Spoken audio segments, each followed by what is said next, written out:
A good-natured, fun-loving man. He was just a wonderful person. He was so funny and so charming. Enjoying his retirement years. At that point in his life, he was very content, very close to his family, his nieces and nephews. Is brutally gunned down a month before his wedding. It was point-blank assassination. There's a big puddle of blood. Oh my God! Investigators pieced together a series of clues. We had to look at what role that upcoming wedding had and what happened. They have their arguments, they had their differences. Was the scene staged to cover up an intentional killing? The investigation kept hitting dead end after dead end. And chased down multiple suspects. It was a whodunit. We were hoping for that break to come. Revealing a plot fueled by greed. He was somebody who had a criminal history of theft and assault. Just when police are close to making an arrest, it was like he had just got smacked in the head with a baseball bat. They uncovered damning evidence pointing to a surprising suspect. You never expect anything like this. And then all of a sudden, the kill was right in front of us. In 2014, the sleepy Pittsburgh suburb of Kennedy Township is rocked by a panicked call to 911.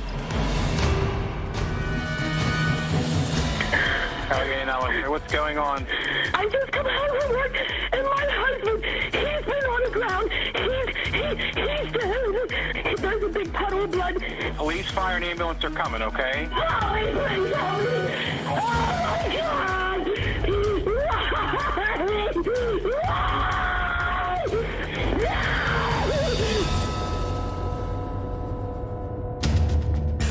The woman who made the 911 call, Carol Lapaya, says the victim is her soon-to-be husband, 59-year-old Jack Parks. When I arrived on scene, the first thing I noticed is that the victim's head was covered in blood. It was on closer examination that you could see it was a gunshot wound. One challenge we had right out of the gate was that there was no casing or gun found.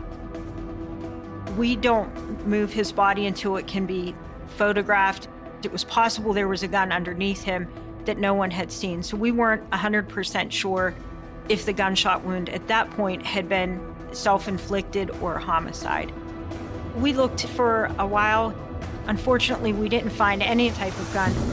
Detectives searched for any signs of what happened to Jack and who pulled the trigger. It was pretty clear right off the bat that this was some type of a home invasion or robbery that occurred. It didn't look like a struggle had ensued in the room, but once you walked through the victim's house, the further you got into it, the more you realized the level of disarray it was in. And as you went into the dining room, you started to see jewelry box here, a drawer gone through here, papers rifled through. Upstairs, there was just complete disarray. The drawers were all pulled out. The clothing that was inside the drawers was strewn everywhere. Jewelry boxes flipped open, empty watch boxes laying there. We were trying to determine, was the scene staged? Was someone just trying to make it look like a robbery or a burglary, and when in fact they're just trying to cover up an intentional killing where they intended just to walk in and execute somebody? The house was dusted and processed for DNA and fingerprints. We then began to process the outside of the residence, looking for any type of forced entry, and none of that was found. Our first thoughts were the victim either knew the actor or was familiar with him. That's our first impression. So, who was friends with the victim, who would have access to the victim, who would have opportunity to the victim, and who would he trust? It really was a shocking case. He was killed execution style. This homicide happened in an area that we don't normally have murders. Jack's death is the first homicide in Kennedy Township in 10 years. The news stuns his family and friends. When I got that phone call and I heard Carol's voice, I knew something was wrong. And she said, "Jack's gone." I said, "What do you mean, gone?" She said, "He's dead." And then she said he was murdered. and I just went into shock. Jack Parks was born the second of 5 kids in Pittsburgh in 1955. Friends and family were everything to him. Jack always made friends. He was one of the best people I've ever known. He would do anything for anybody. We first met in 1st grade. We hit it off all through high school. And after that, it was a good ride. Jack was so well liked. He could be charming when he wanted to and funny. He was just a wonderful person. In 1989, a chance encounter changed Jack's life. Jack met Carol at the local bar, and I guess they hit it off. They were 2 peas in a pod. As soon as he brought Carol, we fell in love with Carol. Jack was very close to his family. He had about 9 nieces and nephews. Jack and Carol used to have their nieces and nephews over for sleepovers, making the popcorn and just having a good time. You'd have swore that Jack and Carol were the parents. They didn't have kids, so when those kids were around, they were their kids. Jack had recently retired, but had big plans for the future. At that point in his life, Jack was very content. Him and Carol were going to get married. They've been together for over 25 years. Carol in the beginning really wanted to get married, and Jack didn't. And then at one point, Jack wanted to get married, and Carol didn't. And I used to tell Jack, you know what, I like to be living when you get married, when you say I do. And then when they set the date, I was so happy. It was gonna be an exciting, very exciting day. Tragically, Jack was murdered a month before the ceremony was to take place. Her and Jack were going to be married on August 31st of that year, and it was really sad. It was so close.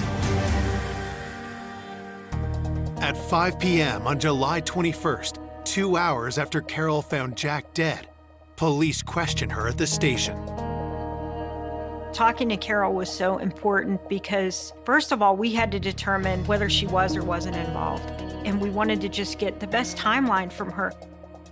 During the interview with Carol, she explained that she had left for work as usual, her normal time, about 5:40. She starts work at 6. Everything was fine when she left for work. It wasn't until a realtor called her about a potential buyer for Jack's late mother's home. And when the realtor couldn't get a hold of Jack, Carol started to worry. She tried to call Jack, and there was no answer. So then she got concerned. He always called her back every time that she tried to get a hold of him. So I think it was approximately about 2 o'clock she left work and then come over and find Jack, of course. Detectives know that spouses are always the first suspect and must determine if they can trust Carol's version of events. We have a timeline between 6 a.m.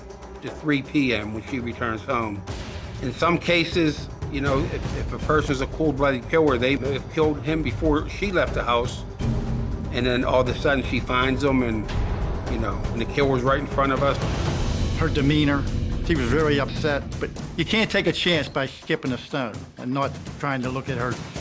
Detectives are suspicious of why it took the couple so long to decide to get married, and if someone had cold feet. Something that we thought is, are either one of them having affairs with someone else? Could that be a possible motivation, and is this upcoming wedding triggering that? Coming up, detectives uncover a family feud. They just decided to distance themselves from not let him come to the house. And learn Jack's inner circle isn't as loving and devoted as it first seems. Things got more contentious. As police keep digging, more suspects surface.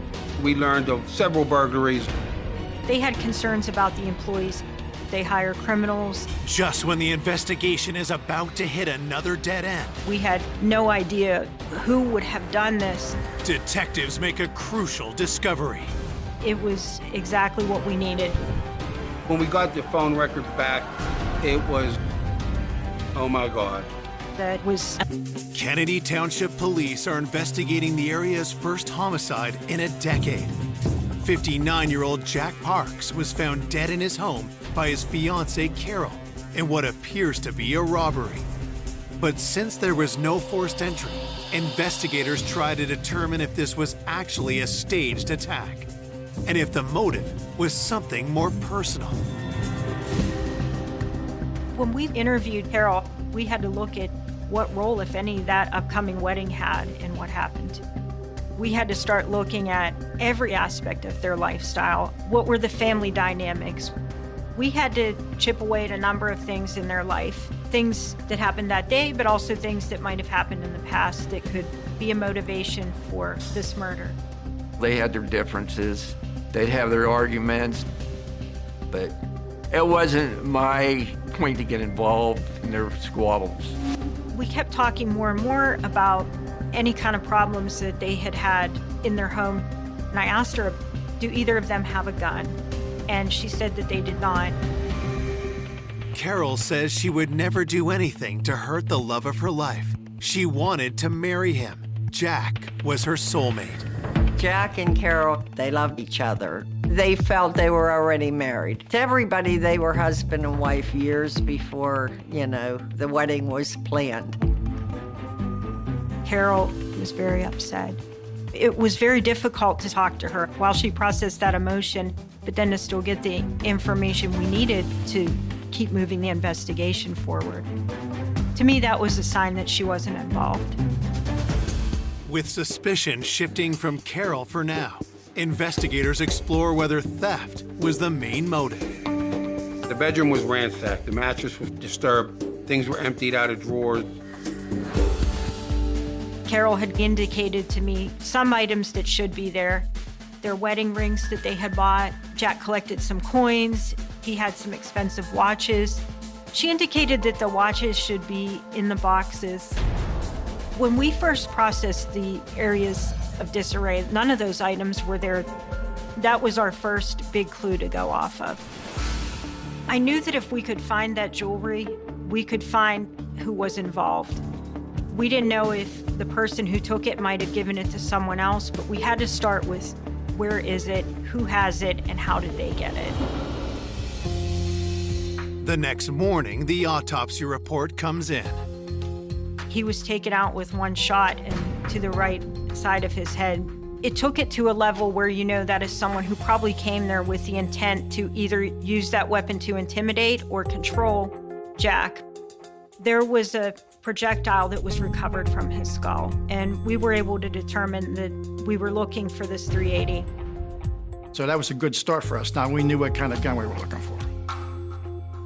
During the victim's autopsy, you could see that there were no wounds on his hands at all. There were no scratches, there were no broken fingernails, nothing that seemed to indicate that he had had a chance to fight back. He had been caught completely off guard. During Carol's interview, she indicated to police that Jack's nephew, Bradley Johnson, is someone they should look into. Bradley was living across the street with his mother and father, across the street from Jack. And he was always over there. And from what I understand, he was one of the last ones to see Jack alive. We made contact with Bradley, and Bradley had told us that he had gone over to Jack's house on the 21st, and he said he got there around 10:30 in the morning. Detectives find that timing suspicious. They know Jack was killed sometime between 6 a.m. and 3 p.m. that day. I asked him, I said, Bradley, what did you go over there to talk to him about? He said, well, Jack's mother had passed away, and he knew that Jack was looking to sell the home. But Bradley wanted to negotiate a deal with Jack, and he wanted to talk to Jack alone because he said, I don't want Carol weighing in on this. I want this to be a Parks family matter, and I want to discuss it with him. In his words, I didn't want her putting her 2 cents in. And that was a phrase that seemed to hint at some kind of animosity. Bradley tells investigators that he finds Carol too controlling and that she shouldn't have a say in this family decision. Jack wanted to wait until he could talk with Carol about it, which sort of defeated the purpose of why Bradley had gone there when she wasn't home. So he said he ended up leaving and they were going to revisit the conversation later. As investigators press him further, Bradley reveals an alarming fact. We did ask him about any firearms that he owned, and when Bradley told us he owned a .380 caliber pistol, it kind of was like, okay, this maybe something broke bad, because now we know Carol leaves for work at 6 a.m. and Jack's alive at 10:30 because Brad's telling us he's over there. He indicated he had left about 11:15. With Bradley's timeline, it definitely seemed that Bradley was very close in time to when Jack would have been killed. And he put himself there. He had the same type of gun. Had the discussion about Jack's mother's house turned fatal? With the timing of Bradley's conversation with Jack, it made me wonder whether things got more contentious than he was alluding to in my interview with him, or did he leave there upset, or did somebody else come back and do something to Jack? It had to be looked. Bradley Johnson. When I found out that Bradley was a suspect, I was mad. I was really upset, knowing that they thought that. But then again, when it comes to an investigation, police are doing their job. Bradley and Jack had a disagreement, and he admits to owning the same caliber gun. So that definitely stepped up our interest in Bradley. This is a gun that we needed to take a look at. Bradley's gun was collected, taken to the lab where it was test fired. The ballistics on the gun did not match the projectile that was recovered from Jack during the autopsy. With nothing concrete linking Bradley to the murder, he is dropped as a suspect. Detectives also corroborate Carol's alibi. On the day that this happened, we were able to verify that she was at work and she was accounted for at that time. We were able to eliminate Carol as a suspect. Looking for new leads, detectives speak to the other nieces and nephews who were close to Jack. During our interview of Carol, she had told us about her nephew, Michael LaPella, who was almost like a son to her, and he had been at the house a lot. They got along good. Michael joined the military. Jack was very proud of Michael. Jack took pride in the nieces and nephews because he watched them grow up. Michael was brought in to the homicide office and interviewed about Jack's murder. And during that interview, Michael had said that he was unemployed. He was trying to seek help through the VA hospital due to his PTSD from being in the Army. Michael had been discharged from the military due to his use of cannabis. Michael also admits he'd fallen out with the family, including his aunt and uncle, and hadn't seen them in a year. He specifically denied being over near the victim's house, and he made reference to them being estranged. Michael had a bit of a drug problem, and Carol and Jack decided to distance themselves from Michael and not let him come to the house.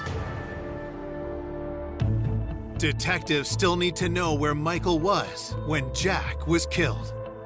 We knew Carol left around 6 a.m. We knew that Bradley was there about 10:30. We knew Carol found him around 3 o'clock. So there's a window of opportunity of about 4 hours. He told us he was at home in Sharpsburg on the day of the incident, July 21st, 20 minutes away from Jack's house. He said that his girlfriend had kind of unexpectedly taken the day off and they spent the day together. Nothing out of the ordinary. He gave us some landmarks on our timeline that we could check out. Michael and his girlfriend Melanie had gone and done some shopping in the town that they lived in. He said that he had had a doctor's appointment at the VA hospital later that afternoon. These were things at businesses and locations that we could check from doing surveillance video or getting sales transactions. Michael's girlfriend, Melanie, did corroborate his activities, and she stated they had spent the day together. It was determined that his alibi had checked out. A day into the investigation, with Jack's closest circle cleared, investigators escalate the search for the missing jewelry. We were physically going to many pawn shops to try to see if anybody had sold this jewelry. We didn't get any traction with that. That's when we started doing a canvass of the neighborhood. When we were doing our neighborhood canvass, so many people had mentioned near their house there's a meat factory, and they had concerns about the employees. We had heard things like they hire people with records, they hire criminals. From talking to Carol, she said they have a straight view into Carol and Jack's home, and Jack had mentioned sometimes he would let people use his phone or use the bathroom when they were on their break, and it upset her. In a case like this, you may see, hey, look at this guy, he got some gold on. It's a crime of opportunity. We knew that they got their morning break right around the time when people stopped hearing from Jack, so we definitely wanted to look into that and see what the consensus was over there. I think we did like almost 40 interviews of all the employees to see who they were. One worker in particular piques police interest. Ronald Blevins was a name that came up from multiple employees in the context of people who had gone over to Jack's. This may be the person that Carol was aware that had come over there. Ronald Blevins was somebody who had had a criminal history of petty theft and assault, so he was on our radar for sure. Investigators worked quickly to bring Ronald in for an interview. Ronald indicated that he had known Jack and they were actually friendly, and that's why he was allowed to come into the house when Carol wasn't home. Carol said she would get upset with Jack. She would say, Jack, don't just let anyone in our house. You can't do that. And he would just, kind of shrug it off. But she just didn't want people coming into the house that she didn't know. Investigators asked Ronald point blank if he had anything to do with Jack's murder. He said he had no involvement in Jack's death. The day that Jack was killed, Ronald didn't come to work. He had actually taken scheduled vacation for Friday and Monday. Ronald Blevins' alibi checked out, and we were able to eliminate him as a suspect in this case. Desperate for a new lead, investigators look for similarities with other robberies in the area. After Jack's murder, we talked to the local authorities, and during that, we learned of several burglaries, one of which an older lady was burglarized, and about $5,000 worth of quarters were taken. Jack's killer had stolen his coins as well as jewelry. Is this the same person? And could they strike again? The neighbors were very afraid. We still have a killer out there. It was a whodunit. Once something like this happened, you think that anything's possible. Another recent robbery in the neighborhood. We learned that during that burglary, there were some items similar to what Jack had that were taken, and it was a burglary that happened during the day, which is the timeline we were looking at in this particular incident. Oftentimes in our investigations, we see that residential burglaries are done during the day in bedroom communities where the chance of the people inside the home being at work are better, and that way they can go in and they can take what they need without fear of being caught. With Jack being retired and home all day, had he caught the burglar red-handed and paid the ultimate price? The neighboring police department already has a suspect in custody. Vernon Zielinski was identified as a possible suspect in this case. He had been recently arrested. The items that Vernon was accused of taking were coins. Well, Jack had coins that were missing. So Vernon Zielinski was tracked down and he was interviewed. We really just wanted to do an interview and determine what connection, if any, he had to Jack. During the interview, he said that he had been arrested for the burglary, but that burglary was at an old employer's house. He denied knowing Jack, and he said that the day that this happened, he was actually at work. We confirmed that through his new employer, that he was working that day, during the time frame that this would have occurred. Vernon was somebody we were absolutely able to rule out of being directly involved. At that stage in the investigation, we had no idea who might have done this and why. 48 hours after Jack's murder, with no arrests in the case, fear is growing in Kennedy Township. Everyone was concerned that how in broad daylight can someone walk into a house, kill somebody, and walk out without even being seen. The hardest thing to comprehend was the murder. It was point-blank assassination. Stone-cold killing. You never expect anything like this. I know I didn't. Waiting for an arrest, you're still in that daze of trying to process it all. He's not coming back. It's just too unbelievable. Is this gonna be another murder unsolved? We had a lot of information to go on, and we were constantly moving the investigation forward. People were being eliminated, further suspects were being developed. 3 days after Jack was discovered dead, police get a major break. A local pawn shop in Sharpsburg, PA, which is another small little borough within Allegheny County, the owner had called the local police due to some suspicious activity.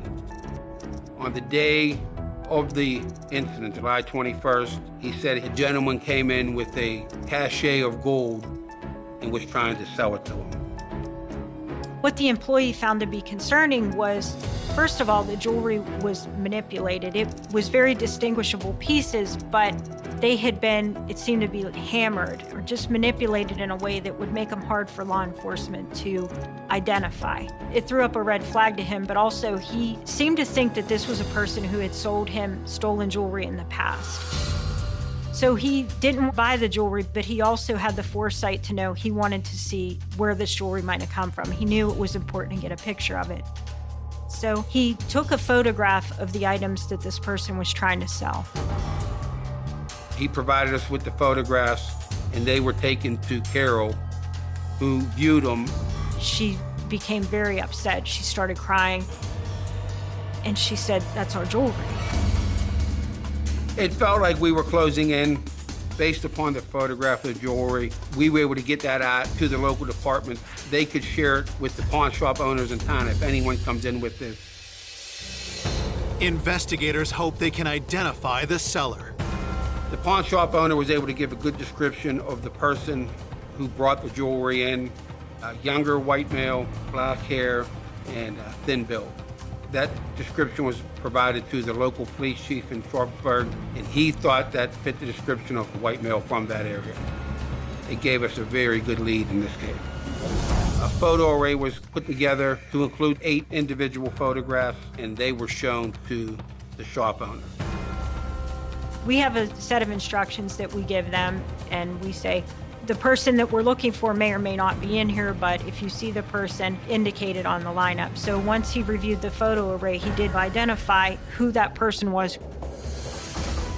It was a huge break. It was exactly what we needed. Coming up, police find stunning evidence pointing to Jack's killer. In the video, we knew exactly who it was. This was a shock to everyone. You never thought that would happen. It would be that person. But making an arrest wouldn't be easy. She provided alibis for him and just denials. Until investigators find proof no one can deny. Those records Identified the man who tried to pawn murder victim Jack Park's jewelry. His name, Brian Gibbons. He's been a known thief to the local police department. We went after that lead strong. We were feeling pretty confident that Mr. Gibbons may be our man, or at least know who our man was. We were very excited and very motivated to go find him. Brian has a long history of petty crimes, but investigators need to determine if he's a killer. 4 days after the murder, they get a warrant to search his home.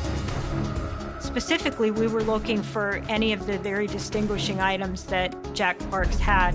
Unfortunately, we didn't find any of the victim's jewelry in the house, but we did find some items that did turn out to be stolen from someone else. Based upon the search at Mr. Gibbons' residence, we were able to arrest him and have him sent to the county jail.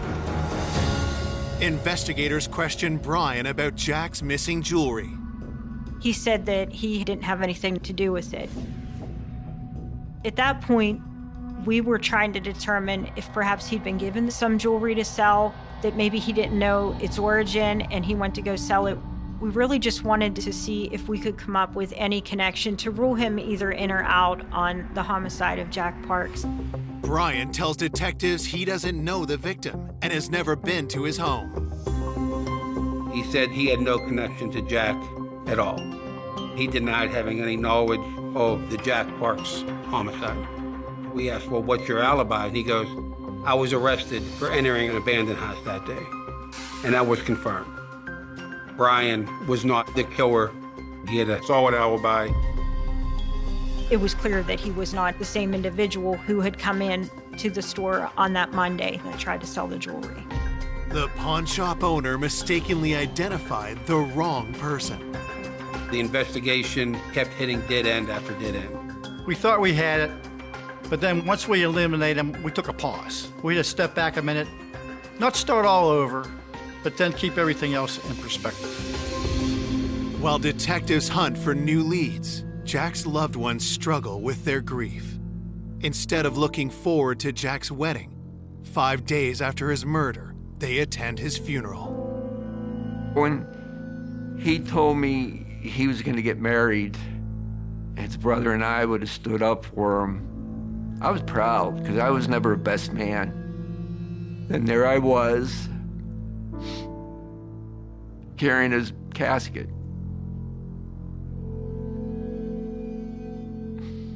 God, to have something like that happen in such a quick time, it's devastating to everybody. You feel the hurt, but it really doesn't sink in until the funeral's all over. And then the shock is over. It's reality. He's gone. Fearing the case could go cold, a week after the murder, police step up the hunt for Jack's stolen jewelry, hoping the culprit is still attempting to sell it at a pawn shop. We all just sort of fanned out and we took particular geographical areas. We knew there was still a person that was out there trying to sell Jack's jewelry, and we had to just keep holding out hope that the pawn shop would take their identification, that they would keep good records. That's what kept us going, honestly. There is a detective in the city of Pittsburgh who is a pawn shop records analyst, and I reached out to her and I told her what items that we had missing, and on August 4th I heard back from her, and she told me that she had found the jewelry where it had been sold. Investigators race to the pawn shop. We had to go take a physical look at it, see who, if anybody, was on camera. Some store policies, all they have to do is take an individual's driver's license number. They don't even have to make a photocopy of it. So we were trying to remain optimistic that somehow we would get an image of the actual person who tried to sell that jewelry. It could have been anyone at that point. The pawn shop has surveillance video, and what detectives see on tape is jaw-dropping. It was, oh my God. We knew exactly who it was. In the video, it was Michael Apaya, which was Carol's nephew that Jack raised like one of his own. This was a shock to everyone. When we first had dealings with Michael, early on in the investigation, he did provide an alibi about businesses he was at, doctor's appointments. Michael had his girlfriend Melanie saying that he was with her during the time that Jack would have or could have been killed. So it was kind of going back, trying to retrace what he had initially told us. We still had to do a little bit more digging. We had to work on if we were missing something. Early on, when we talked to Michael, he had given detectives his phone number. I wanted to get his phone records. While investigators wait for those records, they call Michael back in. We are going to interview him and see what he has to say now that we have him on tape pawning his uncle's jewelry. we decided that it would probably be ideal to bring Michael and his girlfriend Melanie in at the same time, being that she was the person who was providing an alibi for him, and chip away at that and see where the truth lied. We took them both back to our office, and they were interviewed in separate rooms. Michael, in his interview, was initially very adamant that he had nothing to do with this. He denied involvement with the murder, involvement with the jewelry, and he just would not deviate from that. Melanie stands by her story, too. She provided alibis for him and just denials. Melanie is pretty much telling us that he was with her during the time that Jack would have or could have been killed. She was just defensive and trying to argue with what we knew was not true. And that was that he had sold Jack's jewelry. We showed her a picture of the jewelry, and she tried to say it was hers. And we knew that was a lie. With neither Michael nor Melanie cracking under the pressure, detectives need something to break the deadlock. When we got the information about the cell phone records, it was a huge break. We were very happy that it finally had come through. It was like everything came full circle. Parks was shot to death in his own home. Investigators get the break in the case they needed: incriminating cell phone GPS data. When I got Michael's phone records, I started to see where generally he spent most of his time, which was consistent with his home. He told us he was in Sharpsburg, 20 minutes away from Jack's house on the day of the incident. Parts of his alibi checked out, cell phone data-wise, but there was an anomaly where about 11:45, his cell phone pinged over in the area of Jack and Carol's house. To me, the significance of 11:45 was it is in this time where Carol can't reach Jack. It would be impossible to be in Sharpsburg and your phone ping off a tower in Kennedy Township. The amount of distance between the two, it wouldn't be possible. He was not at home. He was over near his uncle's house. So 11:45, Michael's phone being over there was an aha moment. Those records don't lie. Detectives want to see how Michael will react when confronted with his own cell phone records. It was like he had just got smacked in the head with a baseball bat. He became very quiet, took a second, and he just let it all out. I was suffering from PTSD, and the morning of July 21st, I asked Mel to take a ride with me. She just drove down with me, and I parked her car. I told her to wait. She never got out of the car. She had no clue where we were going. Michael's explanation of why he went to see Jack only raises more suspicion. About a year ago, I was accused of stealing jewelry, and I wanted to make amends. I wanted to fix it. I knocked on a door to apologize and talk. At that time, he became hostile, and he choked me and swung at me. His story changed to self-defense. He had two hands around my neck, and at that time, I felt my life was threatened, and I had a pistol, 380 on me. It went off.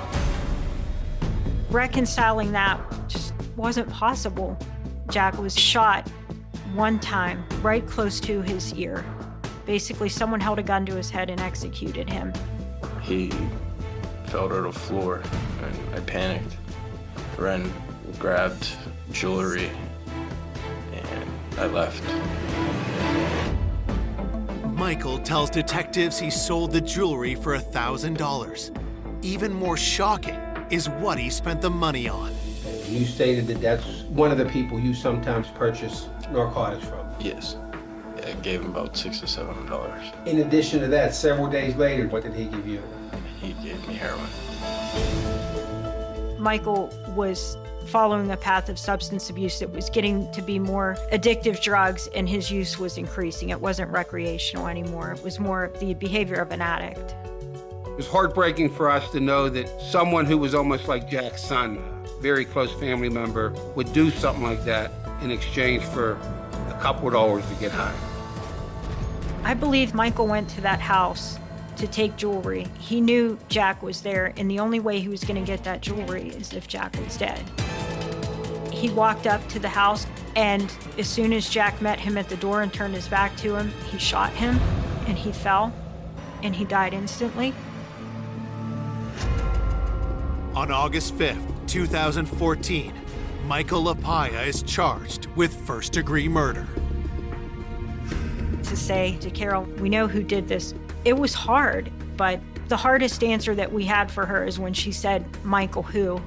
And he had the same last name as her, really. It was hard to tell her that, it's your nephew. And it just hit her, and she was very upset.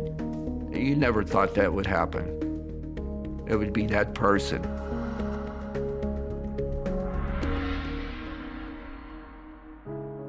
It's still to this day so hard to believe that somebody that they loved, Michael, could have done something like this. I mean, what he did, I can't describe. There's no words. At trial, Michael is found guilty. On December 9th, 2015, the 24-year-old is sentenced to life in prison. He took a loving, caring man and just executed him. There was no winners. We lost Jack. Who won? Nobody. I would never forgive him. Michael took away my best friend, my brother. He took away a lot from me. To this day, I still hate the guy. Jack will never be forgotten. In the beginning, it's hard talking about a loved one without.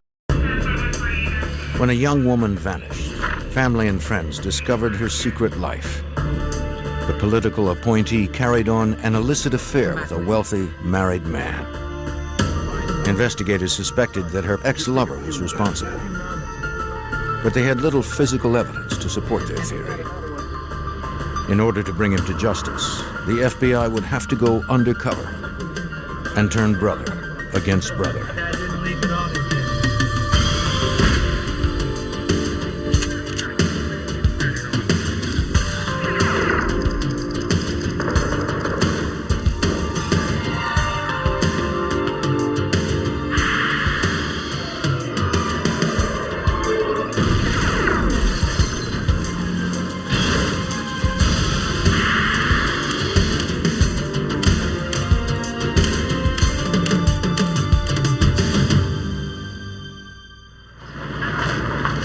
Responsibility as well as a privilege.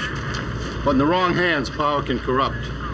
This is especially true in the legal community.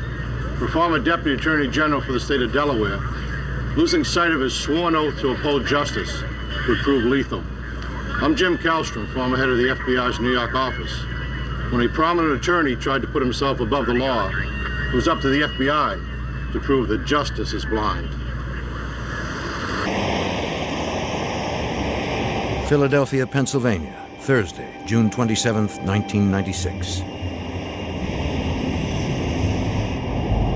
At the upscale Panorama restaurant, prominent Delaware attorney Thomas Capano, separated from his wife, dined with his mistress Anne Marie Fahey, the appointment secretary to the Delaware governor. Back next week, we'll be able to look how good we work together. Despite the candlelight and wine, her mood was grim. Anne-Marie told Capano she wanted to end their relationship. Capano was furious with her decision.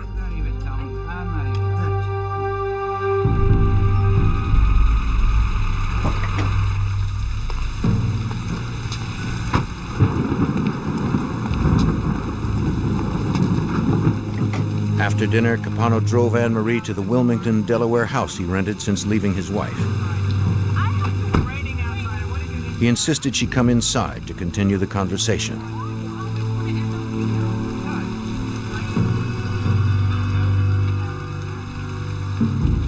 He didn't want their affair to end.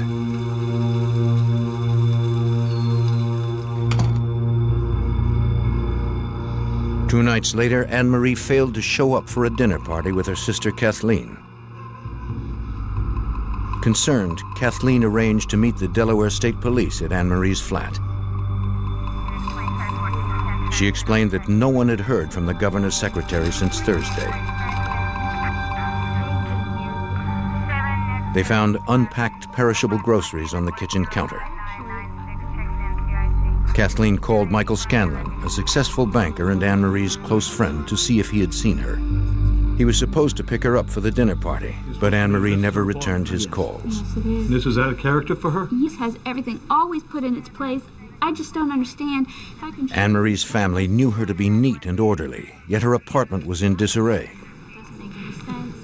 Shoes littered the bedroom floor alongside her purse. An expensive pantsuit remained in its gift box. This isn't normal. No, not at all. A detective searched the purse. He found her wallet and ID, though her keys were missing. Detective Robert Donovan of the Wilmington Police was called to the scene and believed that Anne-Marie hadn't left the apartment on her own.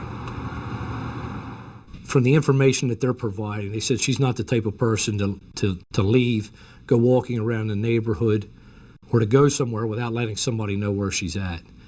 Number one, typical with a female, when she goes somewhere, she takes her pocketbook, wallet, identification, something. This is Detective Donovan. In the bedroom, Kathleen found a packet of letters from a man named Thomas Capano. I found some letters here that we're not quite sure. They professed his love for her. Kathleen and Scanlon were perplexed. Anne-Marie had never even mentioned Capano. There's nobody that we knew. Though Anne-Marie's sister had never heard of the man, Detective Donovan certainly had. Thomas Capano was a powerful man in the state of Delaware. Tom Capano was extremely connected. He was, at one point, he was number 2 man for the city of Wilmington. He was head legal counsel for the governor for the state. He was very close with a number of state representatives, state senators, extremely close with some retired police chiefs for the city of Wilmington. Very influential. The detective found Anne-Marie's journal in the bedroom and flipped to the last page.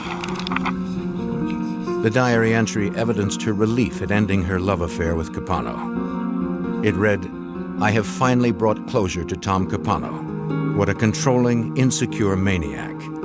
Doesn't look like a happy relationship, though. Not at all. The officers paid a visit to Thomas Capano at 3:39 a.m. Separated from his wife and the father of 4 daughters, 47-year-old Capano was living in a rented house located only minutes from Anne-Marie's apartment.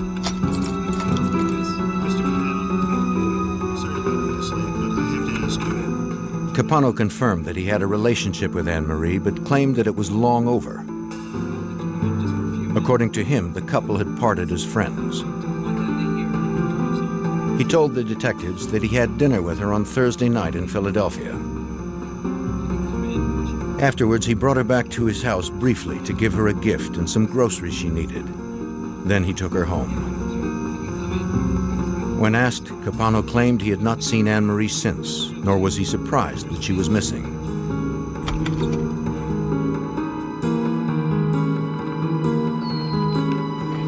Capano explained that Anne-Marie had Friday off. Perhaps she had decided to go away for the weekend. He described her as moody and at times suicidal. He suggested the police wait until Monday morning when she would probably show up at work. We then asked him if she, in fact, was at his house, and if he would have a problem with us looking through his house. He stated that he would have a problem because his children were with him for the weekend and they were upstairs asleep. On Monday, however, Anne-Marie failed to show up for work. Investigators returned to her apartment building and talked to her downstairs neighbor. Can you tell me something about what happened last night? The neighbor had been away over the weekend, but remembered hearing a single set of footsteps in Anne-Marie's apartment on Thursday evening at around 9:45. Normally we hear high heels. They seemed heavier than usual, possibly a man's.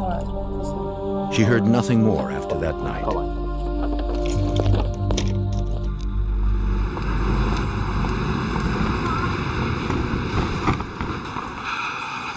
State and local investigators checked Anne Marie's bank and credit card accounts and found no activity after June 28th. Friends and relatives reported they had not seen or heard from her since that day. All right, here. Apparently, Thomas Capano was the last person to have seen Anne Marie Fahey. Take him up to the Panorama restaurant in Philadelphia and see if you can find Investigators traveled across the Delaware border to Pennsylvania to corroborate Capano's story.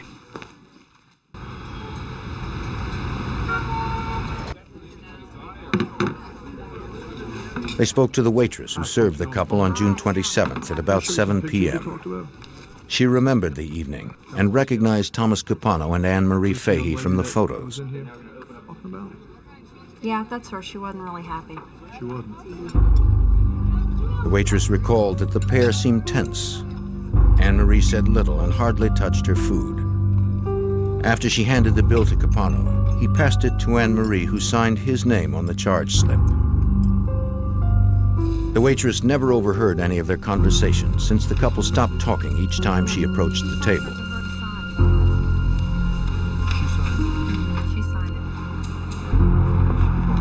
Investigators met with several of Anne Marie's close friends who described an illicit affair that had begun almost 3 years earlier. In 1993, 27-year-old Anne Marie Fahey met Thomas Capano in the governor's office. No, Tom Capano. Despite her high-profile job, she was impressed by the powerful lawyer and flattered when she caught his eye.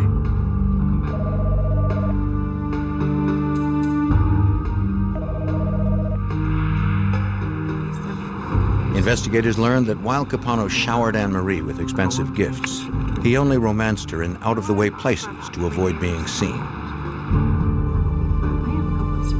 She felt a strong attraction to the charismatic older man, but feared her family's disapproval and kept the affair secret. I'll be waiting for you when you go back. As months passed, Anne Marie confided to her friends that Capano's charming exterior belied an angry and manipulative man.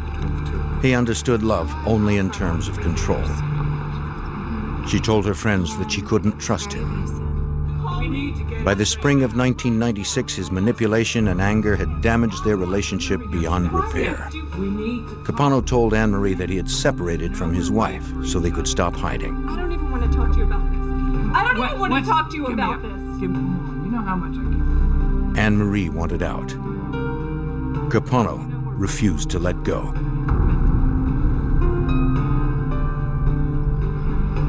Detectives learned that shortly before Anne Marie disappeared, she began seeing Michael Scanlon, who she found caring and stable.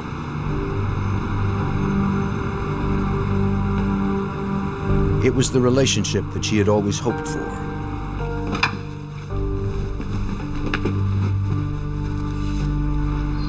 The prospect of a marriage proposal seemed promising.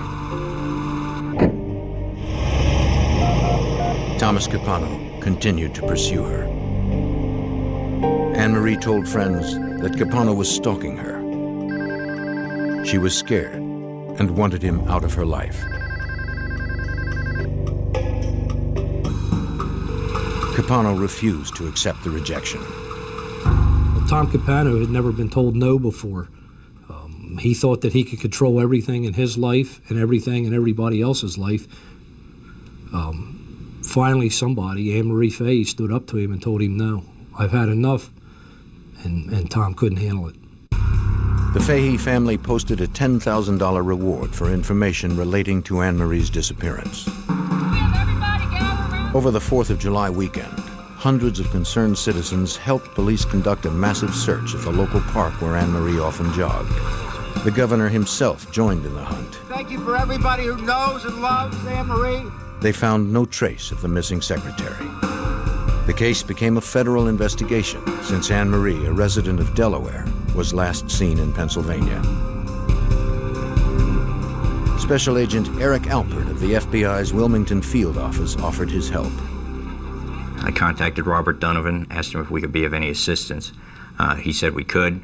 At that point, we pulled telephone records and credit card records. With the help of the U.S. Attorney, Alpert secured credit card statements and phone records belonging to Thomas Capano and Anne Marie Fahey. Assistant U.S. Attorney Colm Connolly noticed that Capano made a $308 purchase at Wallpaper Warehouse just 2 days after Fahey disappeared. Thought that was odd because Tom Capano was living in a rental house, so I called the number for Wallpaper Warehouse. The person answered the phone and said airbase carpets. I turned to Bob Donovan right away, and we both had the same reaction, which was, my God, he must have rolled her up in a carpet. Investigators now believe that Thomas Capano killed Anne Marie Fahey, but they needed more than a hunch to convince a judge there was probable cause for a warrant to search Capano's house.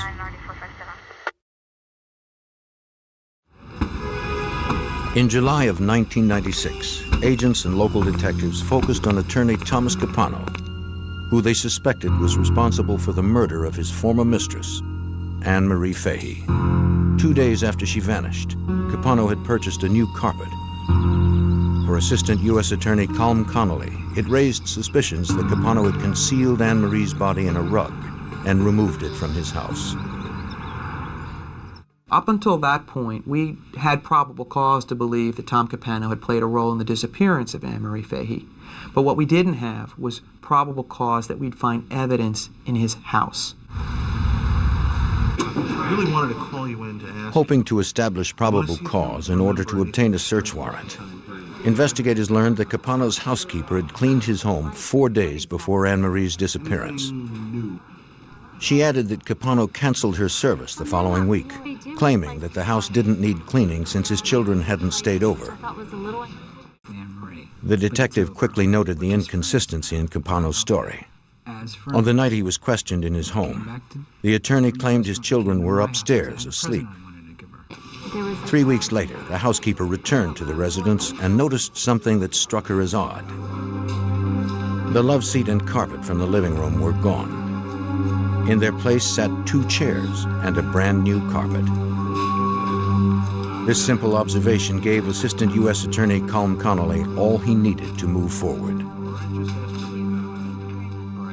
So when you combined the rug and the couch with Tom Capano's statement that he had brought Anne Marie to his home on the evening of June 27th, and you combine that with all the other evidence we knew about their tumultuous relationship, we now were armed with probable cause to get a search warrant for his house.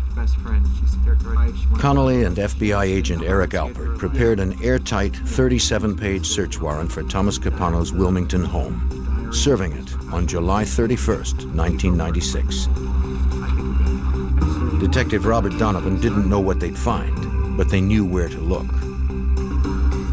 We searched the entire residence, but we took special attention to this room, the great room area, because we believed that Anne Marie Fahey was murdered in that room. The team found the 2 chairs and new carpet described by the housekeeper. They moved them to see what might be hidden underneath. Hey, careful with the furniture. Now you don't have to destroy the place. The floor was clean. On the baseboard nearby, agents found something promising. Barely visible to the untrained eye, they saw 2 brown spots that appeared to be dried blood. Agents retrieved samples by swabbing the area with a mild saline solution. Investigators hoped the FBI lab in Washington, D.C. could provide stronger forensic evidence from the samples. For DNA lab examiner Alan Giusti, testing the recovered material presented a challenge. The items themselves are not very large. The stains were actually fairly small, and because of that, we have to be careful because our test will consume part of a stain to test to determine if it's blood. Giusti performed a Kastle-Meyer test. This test requires only a pinhead-sized specimen. He applied the chemical phenolphthalein, which turns pink when mixed with blood.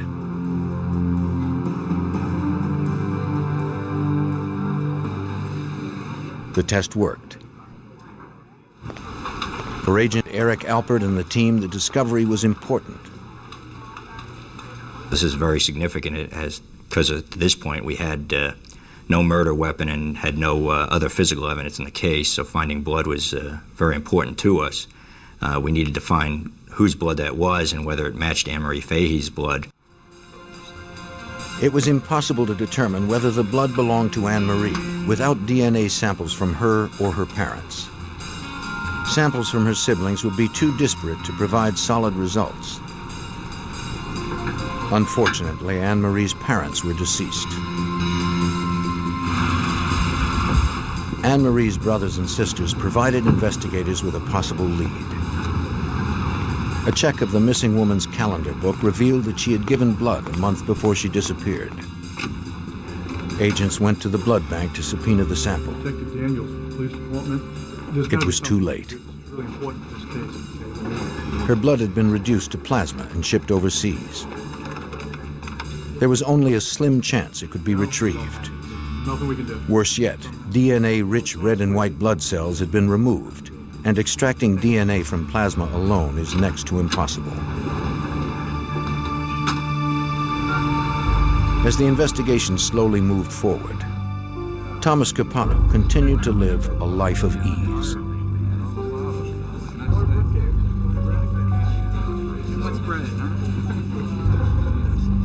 As the eldest of 4 brothers, he had always been his parents' favorite, and the son who had achieved success in all he sought. Thomas's brothers had always looked up to him. Jerry, the youngest, had been rescued many times by his older brother's legal expertise. Joseph ran the family construction company, while Louis managed the family's considerable real estate holdings. The Capanos were multi-millionaires and seemed impenetrable. Investigators learned early on that Thomas Capano's family and friends were unlikely to cooperate. We spoke with an awful lot of people that are very influential that just would not believe that Tom Capano was capable of murder. And were mad at us for investigating him. We're mad that we believed he was, in fact, a murderer. That was frustrating because it was tough to get anybody that was cooperative. The team believed that if Capano killed Anne-Marie, someone close to him probably helped dispose of the body. But no one was talking.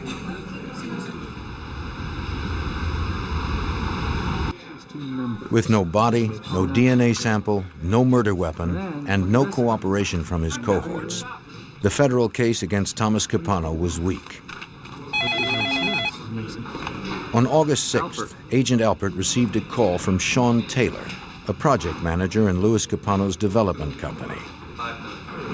Taylor knew something he believed might interest investigators. He agreed to meet agents and detectives in a secure location, fearing what would happen to him if the Capano brothers found out he was talking to authorities. He described an unusual event that occurred the day after Anne-Marie was reported missing. Did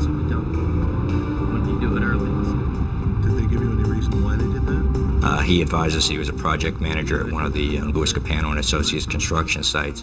He stated that he was ordered on July 1st, the Monday after Anne-Marie Fahey's disappearance, to have 4 dumpsters on the property pulled and dumped. And he felt that was strange because none of them were full, and it would be very out of character to do that because of the cost of dumping something like that. This reinforced the investigators' suspicion that Thomas Capano had help disposing of Anne-Marie's body. 2 weeks earlier.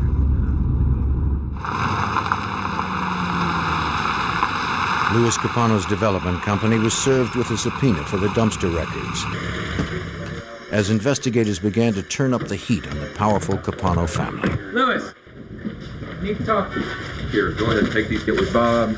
They hoped one of the brothers would turn against Thomas and tell authorities about Anne-Marie's disappearance. Your screw-ups are driving me crazy. The solid bonds between brothers began to strain, but Thomas managed to keep everyone in line. See you later. Bye. Under oath, Louis denied that he had ordered the dumpsters emptied. Undaunted, investigators continued to pursue their best lead. So we traced that dumpster. We went to the hauling company, and we found out exactly when the dumpster had been removed. We found out the dump that it had been brought to, and we went to that dump site. In the middle of August, an evidence recovery team arrived at the Delaware landfill. Workers pointed out the area where the dumpsters had been emptied. The recovery team searched for anything that could be traced back to Thomas Capano's home. We were looking for the carpeting, the love seat, possibly a murder weapon, and also possibly Anne Marie Fahey's body.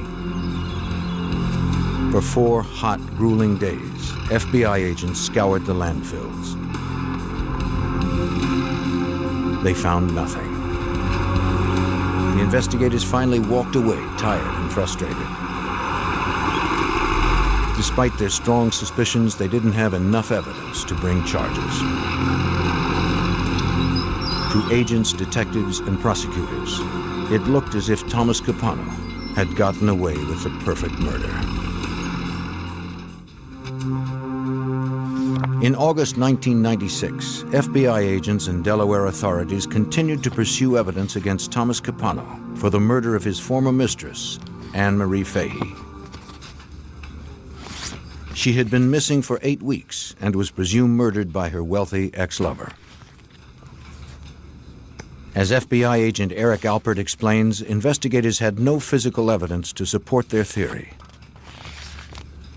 There were several challenges in this investigation. We had no murder weapon, no true crime scene, no body, and no witnesses who would come forward and give us information as to what had happened. On September 6th, investigators received the call they were hoping for. The blood plasma Anne Marie had donated a month before her disappearance had been recovered just before it reached its European destination. Sure. Agents needed a known sample of Anne Marie's DNA to compare to the unknown sample from the blood spots found in Capano's house. But DNA lab examiner Alan Giusti didn't know if the plasma would be sufficient. The problem with extracting DNA from plasma is that plasma is the portion of blood that is separated from the blood cells, and the blood cells are what contain the DNA. So when you're working with plasma, you're actually working with a very poor source of DNA. To his surprise, he found residual red blood cells in the plasma. This enabled Giusti to retrieve a small amount of Anne Marie's DNA. He compared her DNA sequence to the sequence from the unknown source.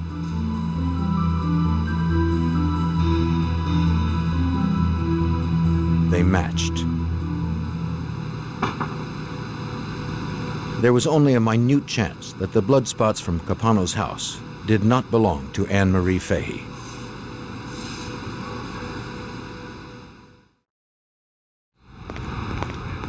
Investigators now had the first piece of physical evidence they needed to support their suspicion that Thomas Capano had committed murder. They knew they needed more. Capano's cell phone records revealed that he had called a woman named Debbie McIntyre from Stone Harbor, New Jersey on June 28th, the morning after Anne Marie disappeared. Investigators learned that Debbie McIntyre was yet another one of Capano's mistresses. We saw that they called each other frequently, but we weren't sure about their relationship. From doing further interviews, we found that Thomas Capano and Debbie McIntyre had been having an affair for approximately 12 years. So at the same time when he was having an affair with Anne Marie Fahey, he was also having an affair with Debbie McIntyre. Agents also learned that Jerry Capano, the youngest brother, had owned a boat anchored in Stone Harbor. Detective Robert Donovan investigated. We found out that Jerry Capano had sold this boat locally. Somebody local had purchased it. We were able to track that down and spoke with a gentleman and looked at his boat. They scoured the boat for traces of Anne Marie, but found nothing. The new boat owner told investigators that Jerry Capano had sold the boat without anchors. They suspected that the anchors were now at the bottom of the ocean, wrapped around Anne Marie's body. Assistant U.S. Attorney Colm Connolly and his team turned their attention to Jerry Capano. And so beginning back in November of '96, we put in place this undercover operation with the idea that we would gather incriminating evidence of Jerry's activities and any other information we could gain about his role on June 28th in disposing of the body.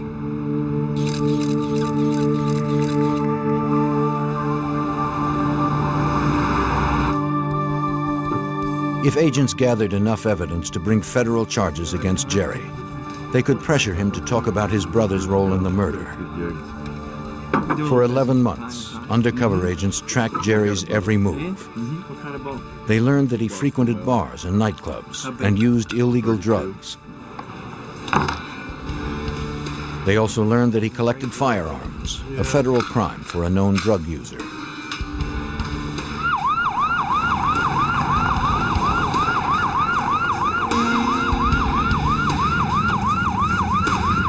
On the evening of October 9th, 1997, 15 months after the disappearance of Anne Marie Fahey, the FBI, assisted by the ATF, raided Jerry Capano's house.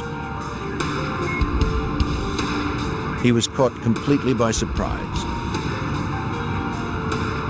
A friend with a criminal record stood with him in the garage. If agents found illegal narcotics stored in the same house as Jerry's weapons, they'd have the physical evidence needed to leverage his cooperation. They found a small arsenal of guns stored in the bedroom closet of Jerry's 3-year-old son. Agent Alpert searched the laundry room near the kitchen. He dug through the pockets of Jerry's clothes.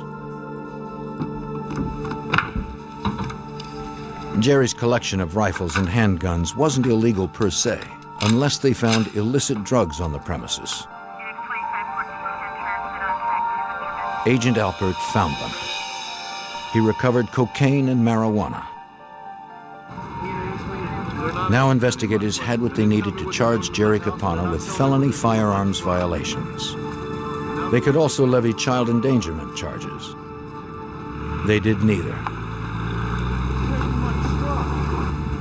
Prosecutors would offer immunity if Jerry would testify against his brother Thomas. We did not believe Jerry had any role in the murder of Anne Marie Fahey. We only believed he had a role in the cover-up, the disposal of evidence. And we also knew he was very loyal to his brother. He almost viewed his brother as a father figure. But at the same time, he had a wife, he had children, he had a pretty good life. A life that he probably wouldn't want to give up to go to jail. And that was the card that we had to play. I mean, they've come through the entire house. After the raid, the FBI allowed Jerry Capano to consider all that was at stake. We need to talk now.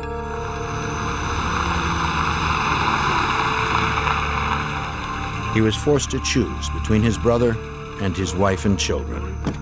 Don't even try it with me.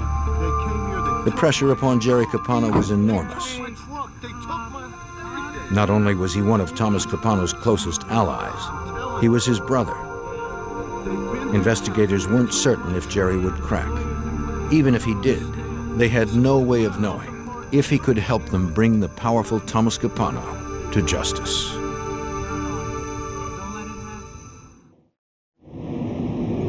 A year and a half after the disappearance of Anne Marie Fahey, Jerry Capano asked to see the FBI and U.S. Attorney Colm Connolly on November 8, 1997. Federal authorities had threatened Jerry Capano with federal firearm charges if he did not cooperate with their investigation. They suspected Jerry had helped his brother Thomas Capano dispose of Anne Marie's body in the Atlantic Ocean. With legal counsel by his side, Jerry related his involvement in the incident. It began months before Anne Marie's June 28th disappearance. With you personally. Early in 1996, his brother Thomas came to him with a problem. Jerry told Agent Eric Alpert that he didn't realize Thomas had lied to him. Well, in February 1996, Thomas Capano went to his brother Jerry and told him that he was being extorted, that somebody was threatening his children. He asked Jerry to get him some cash to help pay the extortionists. He also asked Jerry for a gun and said that he might need Jerry's help someday with the boat to dispose of the extortionist's body. I got a call from Tom. Jerry provided Thomas with $8,000 and the gun he asked for. Thomas returned the weapon a month later, telling Jerry the money was enough. He didn't need the gun after all. He heard little else about Thomas's problem until Friday, June 29th, 1996. I got a call from Tom. Early in the morning, Jerry stepped out of his house to find his older brother parked at the end of the driveway. Thomas looked upset. 6 o'clock in the morning, Tom. What are you doing here? Jerry, I need your help. Hey, Jerry, I need you to get the boat.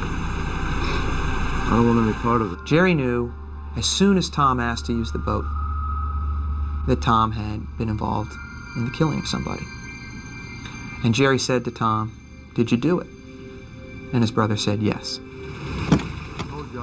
And Jerry said he didn't want to have any part in getting rid of a body, and he refused to give up the boat. He said he had a wife, he had kids, he had a beautiful home. And Tom played the brother card. Tom said, "I have nobody else to turn to. You're my kid brother. Please help me." I'll meet you at your house. About an hour? And finally, Jerry relented. And Jerry agreed to meet Tom and to go to Stone Harbor and to take the boat out and dispose of the body.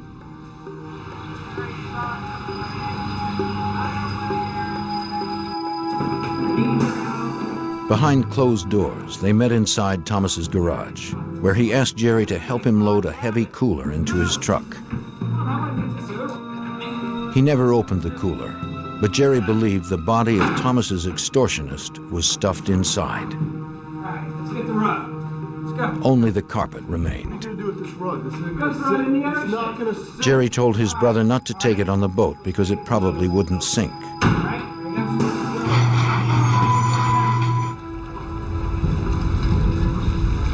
When they arrived at Stone Harbor, New Jersey, they carried the cooler down the dock in plain sight. It was a common cooler used by fishermen at the marina, large enough to carry an ample supply of bait. No one would think twice about two men loading the heavy container onto a boat.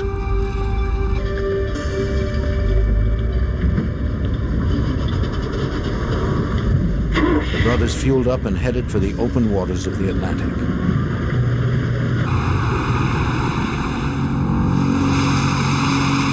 Thomas Capano ordered his brother to motor 60 miles offshore, where the water was deep enough to hide the body permanently. No one else would be close enough to see what the brothers were about to do. They heaved the cooler into the sea, but Thomas Capano miscalculated. The makeshift coffin floated. Thomas then ordered Jerry to sink the cooler by firing slugs into it.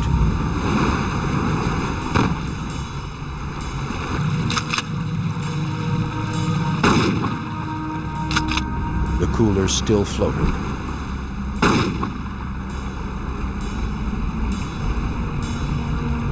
The millionaire lawyer retrieved it and decided to sink the corpse without the cooler.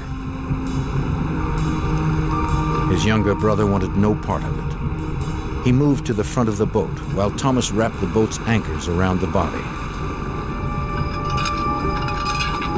What Jerry Capano saw next was critical for Detective Robert Donovan. Jerry turns around when he asks Tom, "Are you done? Are you done?" Tom tells him, "Yeah, I'm done." As Jerry turns around to look at Tom, he sees a calf and a foot sinking down.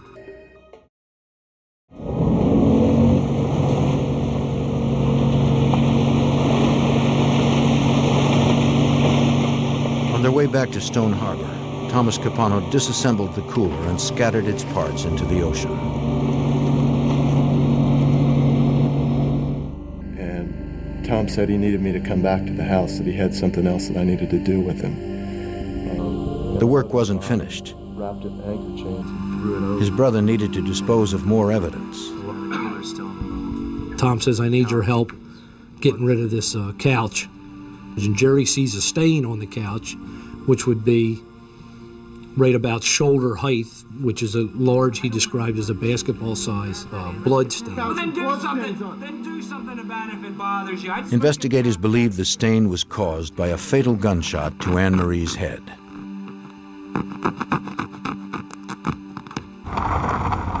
They dumped the couch and the carpet into a trash bin at a construction site managed by their brother Louis. Jerry had nothing more to add. When word got out that Jerry had cooperated with investigators, his brother Louis appeared with his lawyer 2 days later. Conversations for an official record. Louis Capano recanted his earlier statement and admitted that he had obeyed Thomas's orders to empty the dumpsters earlier than scheduled. The FBI began 24-hour surveillance on Thomas Capano. They believed the suspected murderer might try to kill his brothers to keep them from testifying.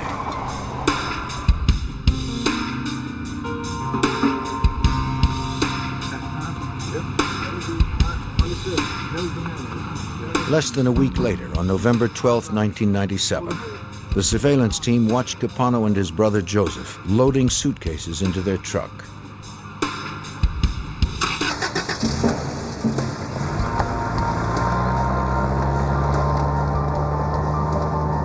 They were heading towards the airport. Agent Alpert feared Thomas was fleeing jurisdiction. At that point, I paged Colin Conley, the Assistant United States Attorney who was inside the grand jury room, with a 911 page to come out. I told him of the details and said we need to make a decision on what we're going to do. Investigators felt they still didn't have enough to charge Thomas Capano with kidnapping and murder, but agreed they had to stop him from fleeing. Alpert ordered his arrest on grounds that Capano had obstructed justice by coercing his brothers to give false testimony.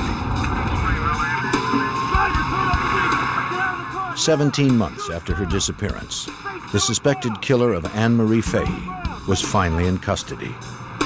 Two brothers now stood against one. But investigators still had no body and no murder weapon. On November 12, 1997, the FBI arrested prominent Delaware lawyer Thomas Capano. He was the prime suspect for the murder of Anne Marie Fahey. His younger brother Jerry claimed Thomas had dumped a corpse into the Atlantic Ocean.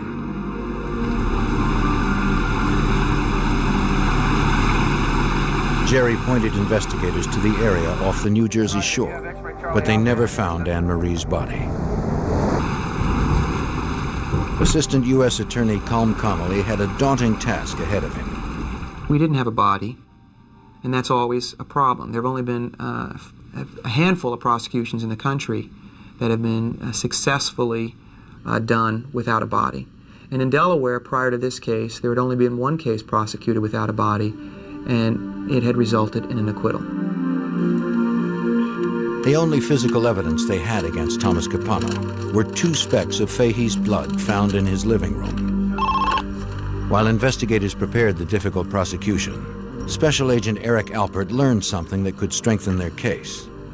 We received a phone call from an individual who said that he had found the cooler floating in the ocean around the weekend of July 4th, 1996. And I asked him to further describe the cooler, and he said that the cooler was missing a lid and had a bullet hole in it. The lead sounded promising. I'll have somebody there.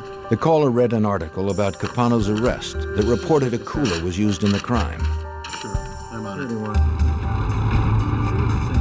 But the story never mentioned that the lid was missing or that a slug had pierced it.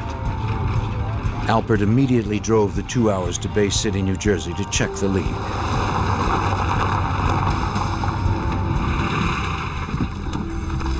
On the weekend of July 4th, 1996, Ken Chubb was fishing 6 miles off Indian River when he came across a cooler bobbing in the ocean. It had 2 bullet holes and blood stain, but you know, we were amazed that this was a brand new cooler But we weren't amazed at the bullet holes or the blood because they shoot shark a lot, and there might have been a shark flopping around in there and they shot it, and that's where the blood came from. Yes, sir, there certainly is. In fact, there's two of them. Chubb patched the holes, replaced the lid, and used it as his own until the Capano arrest story broke. Agents discovered the barcode on the cooler matched the one Capano purchased with his credit card on April 22nd, 2 months before Anne-Marie disappeared. The cooler was important in this case because it prevented Tom Capano's defense team pretty much from saying that Jerry Capano was lying. It corroborated exactly what Jerry Capano had told us well before he knew we would ever find this cooler. The cooler was their second piece of physical evidence, and its purchase demonstrated Capano's premeditation. Investigators still had no murder weapon. They searched records at local gun stores for purchases by Capano or by others close to him. They hit pay dirt. Investigators discovered that Capano's mistress, Debbie McIntyre, had purchased a .22 caliber Beretta on May 13, 1996, 6 weeks before Fahey disappeared. They brought McIntyre in for questioning. She pretended that her relationship with Thomas Capano was more casual than it actually was. She spent years in jail. Connolly asked if Capano owned a gun. Miss McIntyre. McIntyre denied it. No. I asked her, do you own a gun? And immediately her demeanor changed. She started blushing. She got very nervous. It was clear that she was lying, and she told us this just fantastical story about buying a gun and then throwing it in the garbage can. And we asked her, did anybody know she had bought that gun? And she said, one person, and it was Tom Capano. Connolly pointed out that if McIntyre supplied the gun to Capano, she had committed a felony.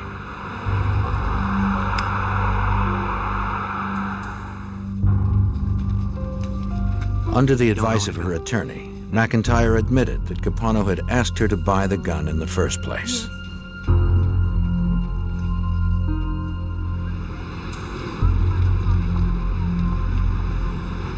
The trial began on October 26, 1998. Early on in the proceedings, Capano surprised the prosecution by admitting that he had disposed of Fahey's body as Jerry had testified. He also admitted to asking his brother Louis to empty the dumpsters early. On the witness stand, Capano painted his own version of events on the evening of June 27, 1996. After dinner, he and Anne-Marie came back to his place. According to Capano, they had resolved their differences. They were enjoying each other's company when Debbie McIntyre burst into his house. What are you doing? Who is this? What are you doing in my house? I am gonna... Angry and despondent, McIntyre threatened suicide. Anne-Marie was killed instantly. Despite his legal training, Capano claimed he didn't call police because he was trying to protect McIntyre and himself. Instead, he retrieved the cooler that he said was to be a gift to his brother. See if I can refresh your memory. He decided to use it as a coffin. This is the official document. During cross-examination, Connolly pointed out that Capano had prosecuted a similar case in 1976 when he served as Assistant Attorney General for Delaware. In that case, the killer dumped his victim into a creek near Delaware City. At the time, Capano was quoted as saying the killer would have gotten away with his crime if he would have dumped the body into the Atlantic. Capano denied this. Well, it's all here. Can I submit this, Your Honor? In the state's version of events, Capano forced Anne-Marie Fahey to return to his house. She was determined to end their affair. Capano would not be jilted. He took out the Beretta that McIntyre bought for him and shot Fahey in cold blood.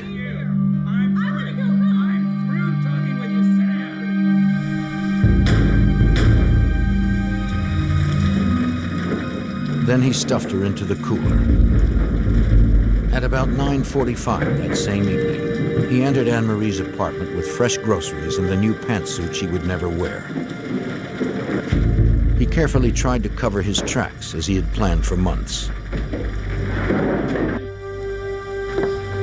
On January 17th, 1999, the jury returned with a verdict. Mr. Foreman, has the jury reached a verdict? Yes, Your Honor, we have. Please rise. Based on his brother's testimony, the blood evidence, and the recovered cooler, the once prominent lawyer and millionaire Thomas Capano was found guilty of first-degree murder. We were able to reaffirm a lot of people's faith in the judicial system here. The system works. I think we accomplished justice here. I have a very good relationship with the Fahey family, and so I think we've not only been able to bring about justice, but we've brought as much comfort as they can have given the tragedy they had to suffer.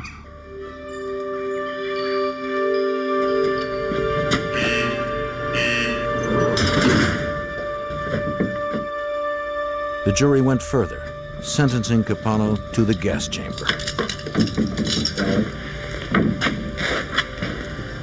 It was the first time in Delaware history that a defendant had been found guilty in a capital crime without a body or a murder weapon. Capano now waits on death row pending appeals.